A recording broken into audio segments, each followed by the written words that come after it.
is brought to you by CFU, the power of service.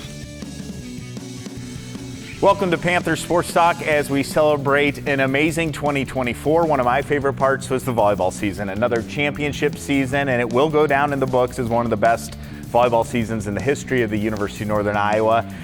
What a year, Bobbi. You knew going in you had a good team, but what they accomplished was just incredible. Yeah, I'm just so proud of this team. And I think, obviously you have some things that you felt really good about going into the season, but we also had quite a few question marks. We graduated some seniors that had quite a bit of production, brought a lot in leadership, and so we were trying to fill some of those roles. And you felt during the spring that, okay, we can maybe do some things. And then I thought even in our preseason, even though we didn't win some of the matches that we would have liked to have won, you could just see that, okay, this team has what it takes. We're going to have to continue to get better at some things, especially on the court, some leadership things that needed to happen.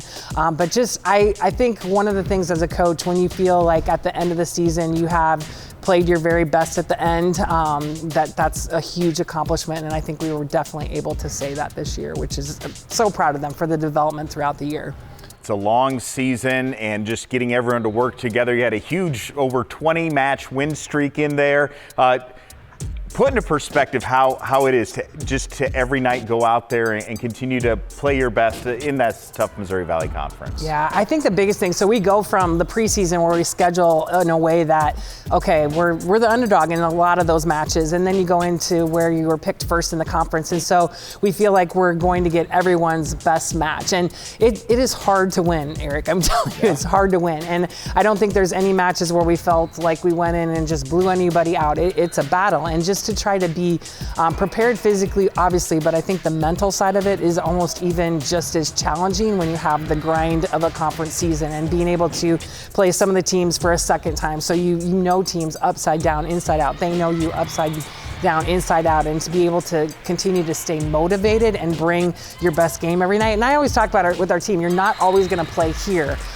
But you don't want to play down here. When you're going to drop, it's just got to be, a little bit of a drop. You can't honestly play at your potential all of the time. And so just having little drops in things and maybe somebody picking up some slack in areas when we're struggling in different ways. But I'm just really proud because the conference season, it's awesome, but it is, like you said, it's a grind for sure. And being able to come in and match out and find ways. Sometimes it was ugly, sometimes it was really good, but sometimes you have to win ugly too. Yeah. Not every year do you get to host the conference championships. You did this year. Celebrating on your home court, defending your title again in that tournament, and knowing you punched your ticket guaranteed to the NCAAs, that was a special weekend, a special night as well that Tuesday. Yeah, for sure. And we were a little nervous because of the timing of our matches, playing at, 3 o'clock on a Monday, 4 o'clock on a Tuesday, because we have such an amazing crowd and the atmosphere is awesome, but are people going to come out at that time? And they did not disappoint. I mean, I could not believe the crowds that we had. And so just being able to actually have that home court advantage, because I look at it as the crowd. The courts are all the same, but being able to have that crowd advantage for our team and this special year was absolutely awesome. We needed them for the tournament for sure, and especially that final match, but just a really neat experience.